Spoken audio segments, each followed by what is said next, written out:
Welcome to a special Breaking Edition show from the Prime Venture Partners studio here in Whitefield, Karnataka. I am delighted to have with me Brij Bhushan, who is joining us here at Prime, and we are super excited and pumped up to have him join Prime as a venture partner and work with us closely. Welcome to Prime, Thank you Brij. so much, Amit. Yeah. Likewise. Brij, you had an illustrious career at a variety of different places, from Bain to Nexus to running your own company, Magicpin. Just tell us a little bit about your background and, why are you deciding to come back to the dark side to venture capital? And then hopefully we'll talk a little bit about Prime as well. Yes. So, Amit, as you mentioned, I have probably ticked off every box that one can imagine, right? Started a company, worked at an early stage company, worked at Bain, one of the best consulting firms that one can potentially be part of. Also worked at a venture fund before, right? So when the Magicpin journey was getting over, I think I was very clear that I don't want to be away from the ecosystem. Like my true passion and enjoyment comes from working at an early stage. Right? That was one of the driving motivators also behind why I decided to take a step back from an operating role. So I wanted to be close to 0 to 1. I like that part of 0 to 1, 1 to 10 journey when things are all up in the air, right? And you're trying to figure out while literally driving a car, you're actually trying to change the tire, right? That's the feeling that I wanted to be part of, right? And based on my prior experience of VC at Nexus, I knew that early stage investing can actually provide that with not just one company, but multiple companies simultaneously. So from a very selfish reason, I felt that would be a place where I would really enjoy. So that's how I decided to be on the darker side. Though I would say every profession has a dark side. Every profession has a dark and a bright side. Absolutely. So maybe just for our viewers and listeners, maybe talk a little bit about your early journey with respect to your time at Bain. I know you were involved in many interesting companies from Nexus, right? Like Delivery and Housing and Tiny Owl and so forth. And maybe just a little bit about the Magicpin journey, which was very impressive in its own right in terms of, where is that company at? What was that journey about? Yeah, sure. So Bain was about 4 years, 3 years in India, 1 year in US. And that was a place I met my co-founder, Anshoo. Right? And that 4 years was all about, the speed course in learning how to understand businesses. It doesn't teach you how to execute a business, but at least you understand how to read a business because you see so many businesses in such a short span of time. And then I spent 2 years at an early stage startup, Urban Touch, because I was very clear that, I've absorbed what I had to as a consultant, but I will enjoy more if I am executing. So that's when the execution journey started, which was at Urban Touch. So 2 years, early stage company, 5 employees, then we raised Series A, did an M&A. All of that happened in 2 years. And from there on, I spent 2 years at Nexus with the same agenda of being close to the startup world because I realized that's where my passion and interest lies. And at Nexus, I was part of multiple deals, including Delivery. So Sahil was actually, Urban Touch was the first customer of Delivery. I did not know that. Right. So we had seen, and I had seen him very closely starting Delivery from a small warehouse in Galleria Market and trying to ship boxes for us, right?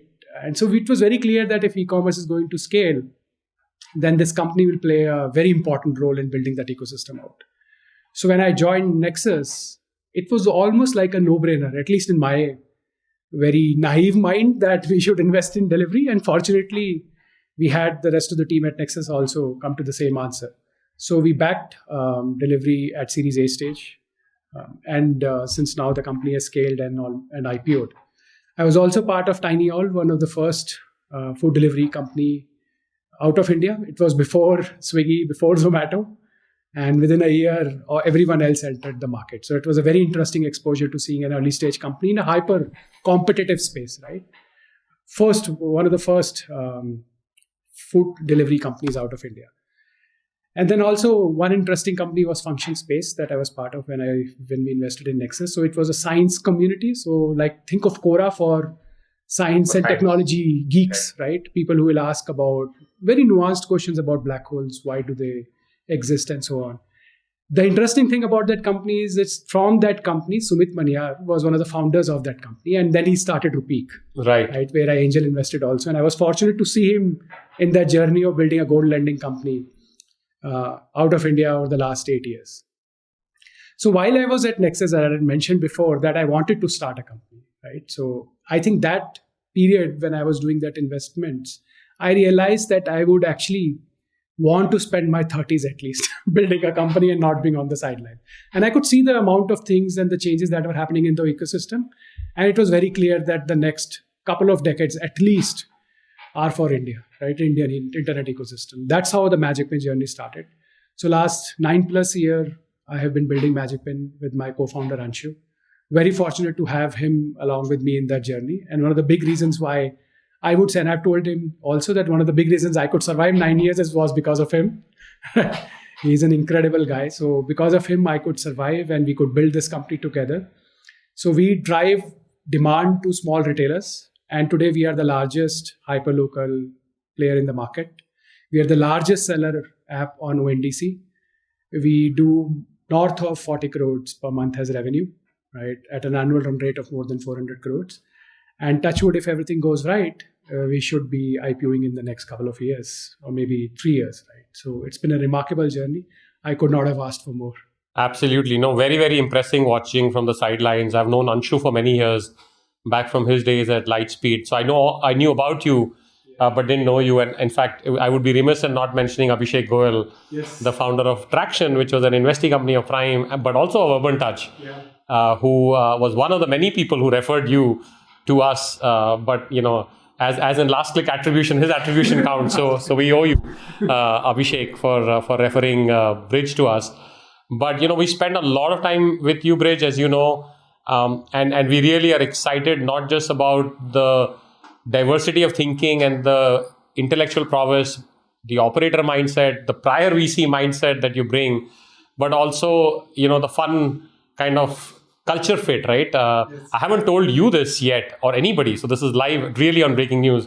I went and spoke to many people on your cricket team as a part of the process about how you're on the cricket field. So I think it's going to be a fun journey. I think India is just getting started. I'm hoping that we'll have many successful companies together and we'll get to collaborate. So really welcome. And if you want to talk anything about, why you chose to work with Prime, somebody like you would be widely, recruited by many other people, even though you were on a sabbatical, which I guess we shortened. I think that's common to Prime. My sabbatical is also shortened by Prime, but love to hear it. But we are super delighted and privileged that you chose to work with us. Super excited to be part of the Prime family. But before I answered why Prime, now I understand why I'm no longer invited for the cricket matches. I think you went and said something. I've stopped playing for the last 3 months. There you go. So I'm going to speak to them also and figure out what did they say about me. What did you ask them that they said this guy should not be on the team? Yes. I'm half joking. So anyway, so why Prime? So I was very clear once the Magicpin sabbatical started that I want to stay close to the ecosystem, right? So, and I've done VC before.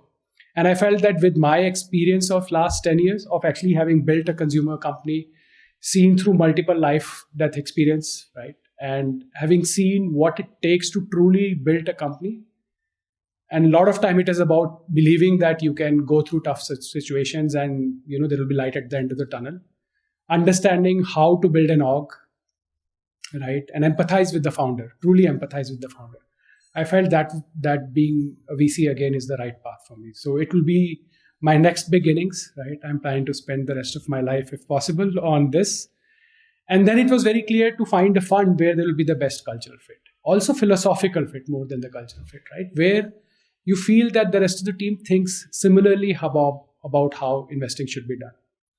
And one of my big alignment on how Prime thinks of investing is that all of us come from a operator mindset.